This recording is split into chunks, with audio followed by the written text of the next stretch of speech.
तो बच्चों शुरू करते हैं हम आपकी पुस्तक का अंतिम पाठ 19 निबंध लेखन। किसी विषय पर क्रमबद्ध रूप से किए गए लेखन कार्य को निबंध कहते हैं। निबंध में लेखक अपने विचार व्यक्त करता है। विद्यार्थियों के अभिव्यक्ति कौशल और भाषा शैली का विकास करने के लिए निबंध लेखन आवश्यक है। निबंध लेखन में व्यक्ति किसी विषय या घटना पर एकाग्रचित होकर मनन करता है और फिर उससे संबंधित अपने विचार प्रकट करता है। यहाँ कुछ निबंध दिए जा रहे हैं, इन्हें ध्यानपूर्वक पढ़िए और इनसे मिलते जुलते विषयों पर निबंध लिखने का अभ्यास कीजिए। तो बच्चों हमें सबसे पहले जो निबंध दिया हुआ है वो है स्वतंत्रता दिवस। तो चलिए पढ़ते हैं। स्वतंत्रता दिवस हमारा राष्ट्रीय त्यौहार है, ये तो आप सभी को पता है। इसे भारतवासी प्रत्येक वर्ष 15 अगस्त को मनाते हैं। 15 अगस्त 1947 को हमारा देश भारत सैकड़ों वर्षों की गुलामी के बाद अंग्रेज़ों के शासन से आज़ाद हुआ था। तभी से 15 अगस्त के दिन प्रतिवर्ष स्वतंत्रता दिवस मनाया जाता है। देश को आज़ाद कराने के लिए अनेक स्वतंत्रता सेनानियों तथा देशभक्तों ने अपने प्राण न्यौछावर कर दिए। महात्मा गांधी, बाल गंगाधर तिलक, लाला लाजपत राय, सुभाष चंद्र बोस, सरदार वल्लभ भाई पटेल, मौलाना अबुल कलाम आज़ाद, भगत सिंह, चंद्रशेखर आज़ाद, राजगुरु, सुखदेव, खुदीराम बोस आदि ने देश को आज़ाद कराने के लिए अंग्रेजों से कड़ा संघर्ष किया। स्वतंत्रता दिवस के दिन संपूर्ण देश इन देशभक्तों को याद करता है। स्वतंत्रता दिवस पूरे देश में विद्यालयों, कॉलेजों तथा सरकारी कार्यालयों में बड़ी धूमधाम से मनाया जाता है।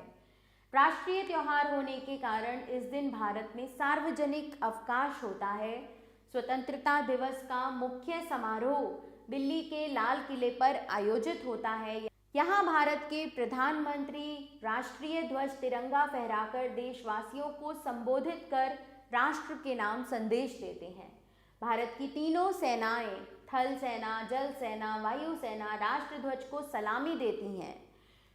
प्रत्येक राज्य के मुख्यालयों में मुख्यमंत्री तथा केंद्र शासित प्रदेशों के मुख्यालयों में राज्यपाल तिरंगा फहराते हैं। विद्यालयों में प्रधानाचार्य राष्ट्रीय ध्वज फहराते हैं। सब लोग राष्ट्रीय ध्वज को सलामी देकर राष्ट्रगान गाते हैं। विद्यार्थी जगह जगह प्रभात फेरी निकालते हैं। संस्थाओं में रंगारंग सांस्कृतिक कार्यक्रमों का आयोजन होता है। सभी धर्म संप्रदायों के लोग एकजुट होकर स्वतंत्रता दिवस मनाते हैं। स्वतंत्रता दिवस हर्षोल्लास का त्यौहार है। यह दिवस प्रत्येक वर्ष हमें स्वतंत्रता सेनानियों के बलिदानों का स्मरण कराता है तथा देश की स्वतंत्रता की रक्षा करने को प्रेरित करता है। तो बच्चों इस प्रकार से लिखा जाता है एक निबंध। आपने जिस भी विषय पर निबंध लिखना है उसके बारे में आपको पहले अपने मन में सोचना है, एकाग्रचित होकर मनन करना है और फिर अपने विचारों को सरल और स्पष्ट शब्दों में लिखना है, ताकि आप जिस विषय पर निबंध लिख रहे हैं उस विषय से आपका ध्यान ना हटे और आप सभी कुछ उस विषय के बारे में ही लिखें। बच्चों अब दूसरा निबंध हमें दिया हुआ है यहाँ पर भारतीय किसान के बारे में, जिसे आप स्वयं पढ़ेंगे। किसी त्योहार का वर्णन। यहाँ पर प्रस्तावना, मनाने का कारण, विभिन्न राज्यों में मनाने की विधि आदि दी हुई है और त्योहार है दशहरा। चलिए पढ़ते हैं। किसी त्योहार का वर्णन। दशहरा। प्रस्तावना। प्रस्तावना है बच्चों उस किसी भी चीज़ की शुरुआत, किसी भी चीज़ का आरंभ जब हम करते हैं तो हम पहले उसकी प्रस्तावना बनाते हैं। जब राम ने रावण को मारा है उसी विजय की शान दशहरा, हुई धर्म की जय अधर्म पर, शक्ति की पहचान दशहरा।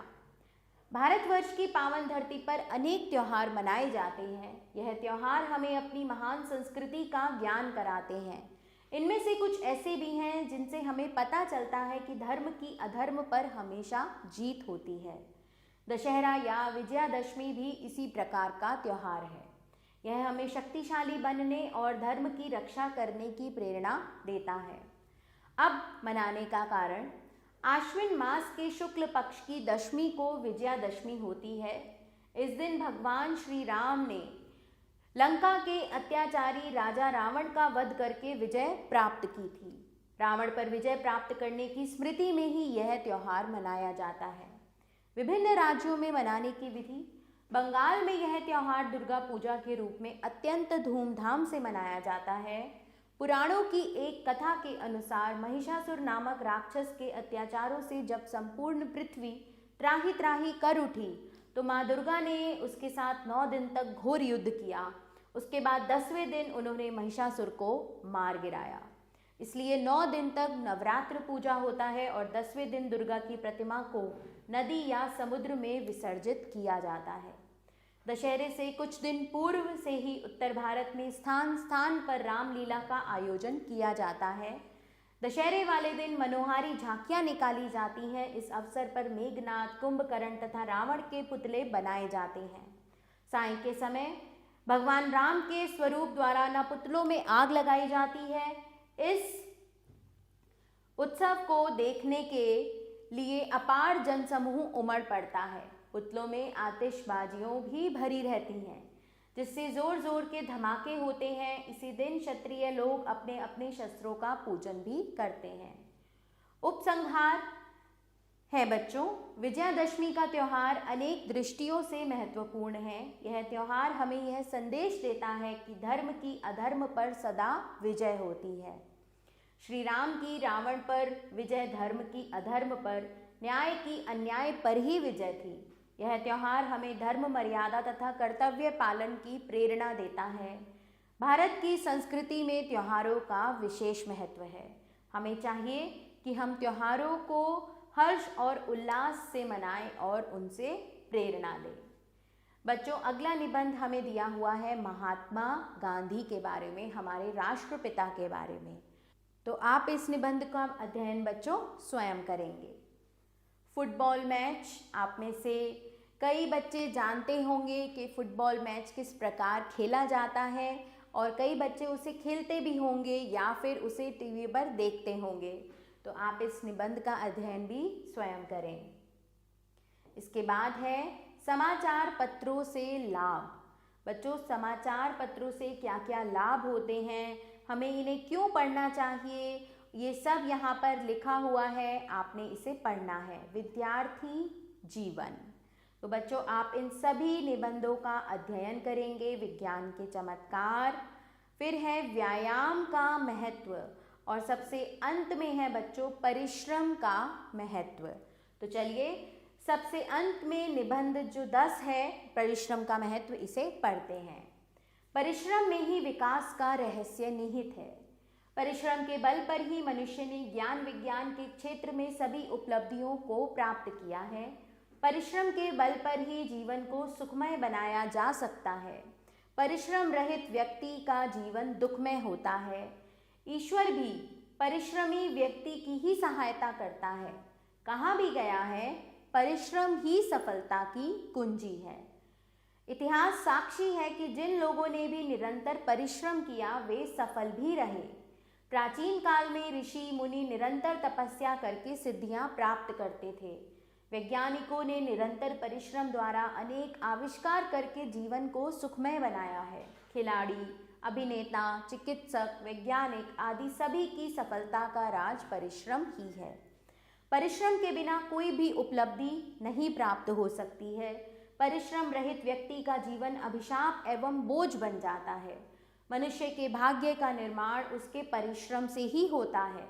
मैथिली शरण गुप्त जी ने कहा भी है, बनता बस उद्यम ही विधि है, मिलती जिससे सुख की निधि है। विद्यार्थी के लिए निरंतर परिश्रम और अभ्यास नितांत आवश्यक है। जो बच्चे निरंतर परिश्रम करके अध्ययन करते हैं वे ही सफलता प्राप्त करते हैं। उनका जीवन सुखमय होता है। ऐसे बच्चे सभी के प्रिय होते हैं।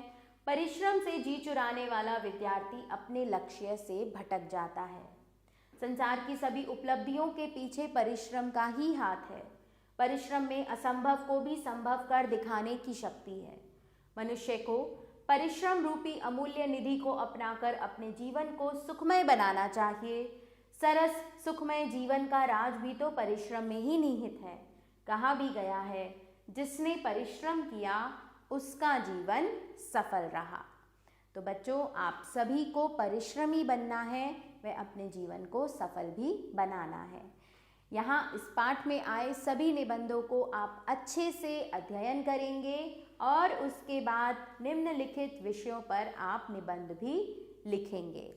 गणतंत्र दिवस, आदर्श विद्यार्थी, खेलों का महत्व, प्रदूषण की समस्या एवं निवारण, जनसंख्या की समस्या, वृक्ष हमारे मित्र और विज्ञान के चमत्कार। तो बच्चों, इन सभी निबंध को पढ़ने के बाद आप इन सभी विषयों पर निबंध लिखने का अभ्यास अवश्य करेंगे। आभार बच्चों, मिलेंगे जल्दी।